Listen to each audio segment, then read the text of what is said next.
आवाज़ ना करना, साइलेंट पे कर लो।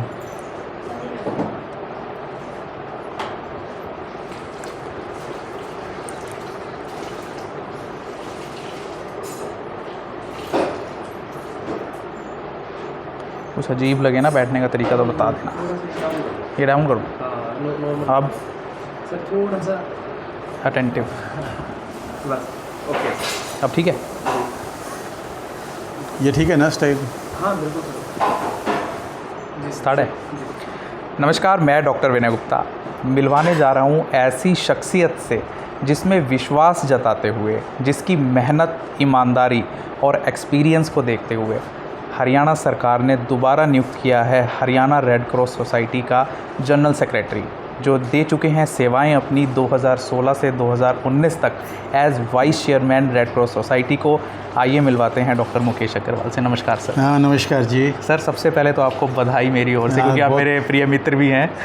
धन्यवाद आपको डॉक्टर साहब, बहुत बहुत धन्यवाद जी। सर पहले ये बताइए कि कैसा फील कर रहे हैं कि जैसे सरकार ने आपके अंदर दोबारा विश्वास जताया है और आपको दोबारा से जनरल सेक्रेटरी बनाया है रेड क्रॉस सोसाइटी का? देखिए, किसी विश्वास के ऊपर ही जो मुख्यमंत्री हरियाणा और गवर्नर महामहिम जी महोदय, उन्होंने विश्वास लेकर के मुझे दोबारा ये पोस्ट दी है और secretary general Haryana red cross, वो काम के ऊपर, मेरी मेहनत के ऊपर उन्होंने दी है। मैं उनका बहुत आभार प्रकट करता हूं और उनको विश्वास दिलाता हूं सरकार को कि मैं अपना पूरा कोशिश करके रेड क्रॉस को नई ऊंचाइयों पर लेकर के जाऊंगा। जी मुकेश अग्रवाल जी, अगर अक्सर हम देखते हैं कि रेड क्रॉस सोसाइटी को केवल हम रेड कलर के क्रॉस तक ही सीमित मानते हैं, या एम्बुलेंस के तौर पर या इमरजेंसी सेवाओं के तौर पर, क्या आप हमारे जो दर्शक है, क्योंकि मेरी फेसबुक प्रोफाइल पर जाएगा इंटरव्यू, तो मैं ये जानना चाह रहा हूँ कि लोगों को पता लगे कि रेड क्रॉस और क्या क्या व्यापक तौर पर काम कर रहा है लोगों तक पहुँचने के लिए? देखिए, क्षेत्र बड़ा वास्ट है और बहुत तरह के कार्यक्रम इस समय रेड क्रॉस के अंदर, मैं हरियाणा में क्या कहूँ कि पूरे देश के अंदर ही चल रहे हैं और एक ये पूरे विश्व के अंदर चल रहे हैं। एक ये विश्वव्यापी संस्था है और जैसे कि कल 8 मई है, विश्व रेड क्रॉस डे है। जो इनके संस्थापक थे हेनरी ड्यूनेंट, उनका जन्मदिन है और उनके जन्मदिन पे एक विश्व रेड क्रॉस दिवस मनाया जाता है और वो सभी कॉलेजेस में, स्कूलों में, संस्थाओं में जो इससे रिलेटेड है रेड क्रॉस की, वो मना रही हैं कल को। और हमारा भी रेड क्रॉस का बहुत बड़ा फंक्शन कल MD university, Maharshi Dayanand university के अंदर कल संपन्न होने जा रहा है, जिसमें जी और उसमें महामहिम राज्यपाल महोदय चीफ गेस्ट हैं और एक बड़ा अच्छा कार्यक्रम कल संपन्न होने जा रहा है महर्षि दयानंद यूनिवर्सिटी के अंदर। जी सर, एज़ वाइस चेयरमैन क्या आपको लगा कि क्या क्या बड़े काम आपने ऐसे किए कि जिस काम को देखते हुए आपको सरकार ने दोबारा नियुक्त किया जनरल सेक्रेटरी, और क्या कुछ काम आपके छूट गए अधूरे जो आपको लगता है कि आप एज जनरल सेक्रेटरी अब रेड क्रॉस सोसाइटी के लिए कर पाएंगे? देखिए, मुझे 3 साल का कार्यकाल मिला था और मैं हर ज़िले के अंदर मेरा यानी कि एवरेज तौर पे 3-3 बार का प्रवास मेरा हर ज़िले में हुआ। हमारी एक JRC है, जूनियर रेड क्रॉस, जो स्कूलों में होती है, गवर्नमेंट स्कूलों के अंदर। एक YRC संस्था है हमारे साथ ही रिलेटेड, यूथ रेड क्रॉस, जो कॉलेजेस के अंदर, विश्वविद्यालयों के अंदर काम करती है। मैंने जाते ही 16 में मैंने ज्वाइन किया था। वहाँ पहले 50 बच्चों को 5 दिन का कैंप लगता था, एक शिविर लगता था। उसमें हर तरह का विषय लिए जाते थे, सामाजिक तौर पर भी, आर्थिक तौर पर ही, और ये स्वास्थ्य के प्रति उनको जागरूक करने के लिए और योगा के लिए। ऐसे 5 दिन का डे टाइम का उसमें शिविर लगते थे।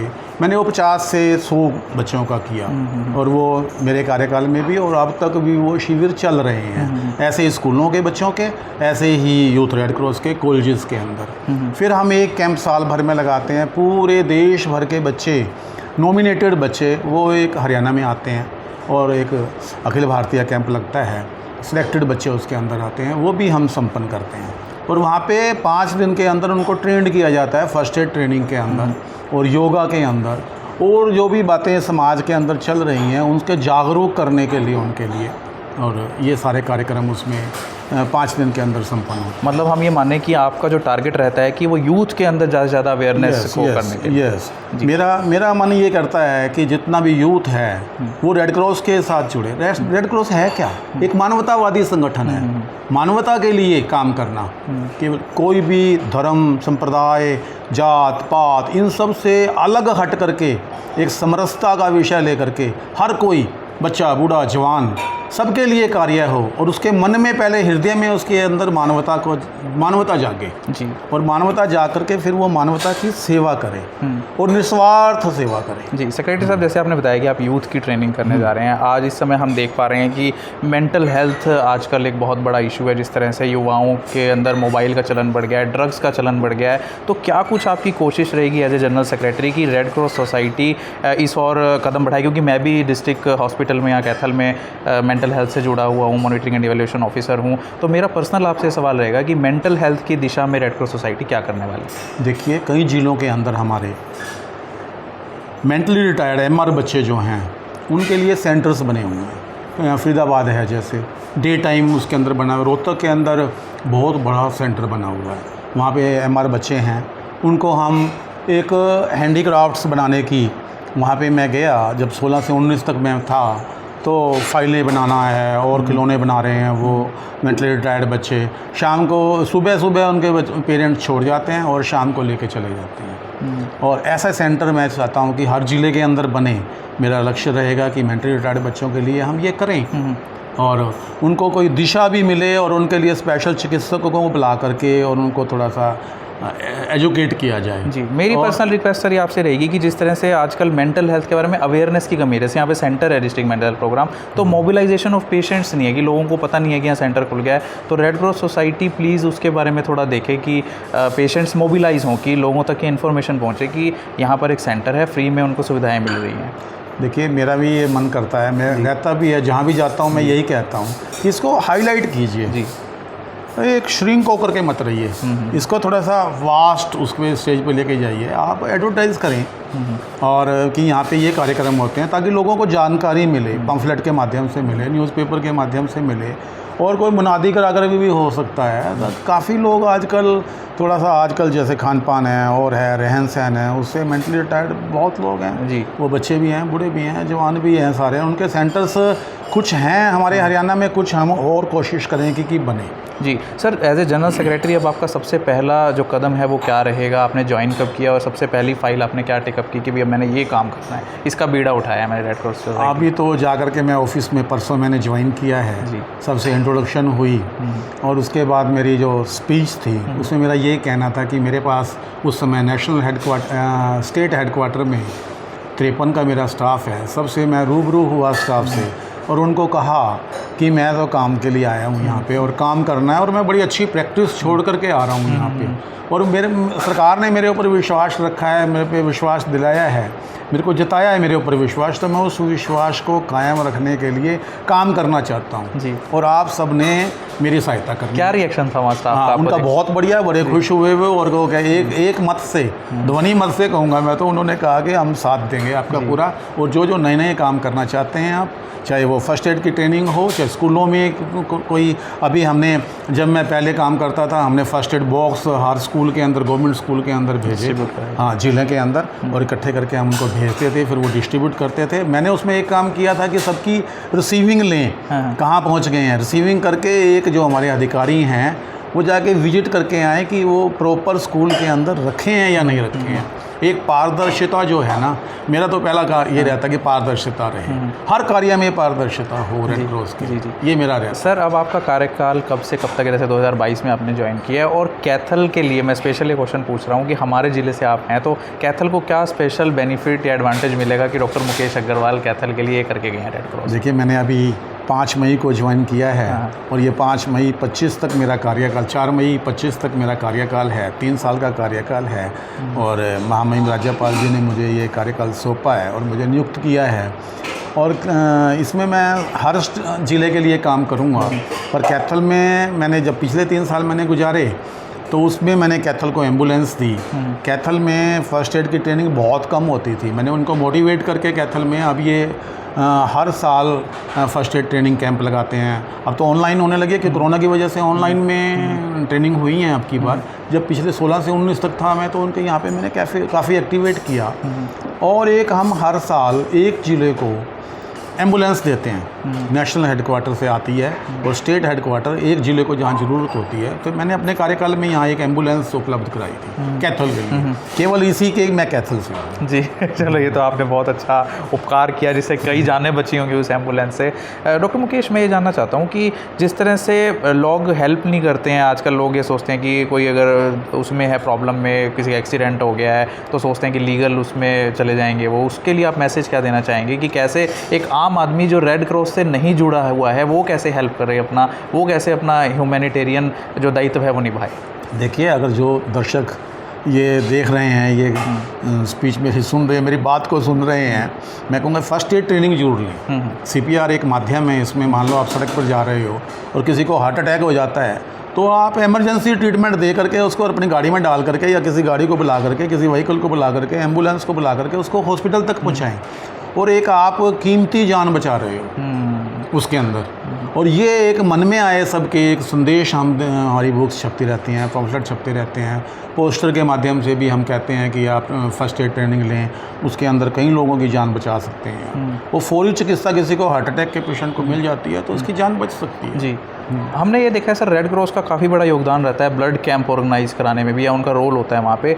कई लोग ऐसे हैं जो चाहते हैं कि हम कुछ करें, जान बचाएं, फर्स्ट एड दें, हेल्प करें, क्या उसके लिए रेड क्रॉस से जुड़ना ज़रूरी है, या वो कैसे वो बेसिक ट्रेनिंग लें? जैसे वो चाहते हैं कि हम वॉलंटियर बनना चाहते हैं, वो कैसे जुड़े रेड क्रॉस? देखिए, हमारे यहाँ है कि आप लाइफ मेंबरशिप आजीवन सदस्यता लें। 22 ज़िले हैं हरियाणा के जी, 22 के 22 ज़िलों में रेड क्रॉस है। रेड क्रॉस के कार्यालय हैं, डिप्टी कमिश्नर महोदय वहाँ के अध्यक्ष होते हैं ज़िले के, और वहाँ पे एक लाइफ मेंबर बनने के लिए एक प्रक्रिया है। अब ये ऑनलाइन होने लगे हैं, आप ऑनलाइन जा कर के वहाँ की उसके ऊपर वेबसाइट के ऊपर जा कर के और 1000 रुपये वहाँ पे डाल करके आप लाइफ मेंबर बन सकते हैं। लाइफ मेंबर बन करके आप वहाँ पे सक्रिय हो सकते हैं। फर्स्ट एड की ट्रेनिंग लेंगे आप, फिर ब्लड डोनेशन कैंप ऑर्गेनाइज करेंगे। ब्लड डोनेशन ऑर्गेनाइज करने के लिए ज़िले में ही रेड क्रॉस से पहले एप्लीकेशन देनी पड़ती है, फिर वो CMO के पास जाती है और फिर कैंप लगते हैं। और एक ब्लड डोनर जो है वो 3-4 लोगों की जान बचा सकता है। और किसी को ब्लड की ज़रूरत है, फौरी एक्सीडेंट हुआ है और हुआ है, तो एक कई जगह तो अब हर ज़िले के अंदर सूचियाँ बनने लग गई, सामाजिक संस्थाएं भी जुड़ रही हैं और वो धड़ाधड़ कैंप लगा रही हैं। मैं तो कहता हूँ कि ब्लड की कमी से किसी की जान नहीं जानी चाहिए।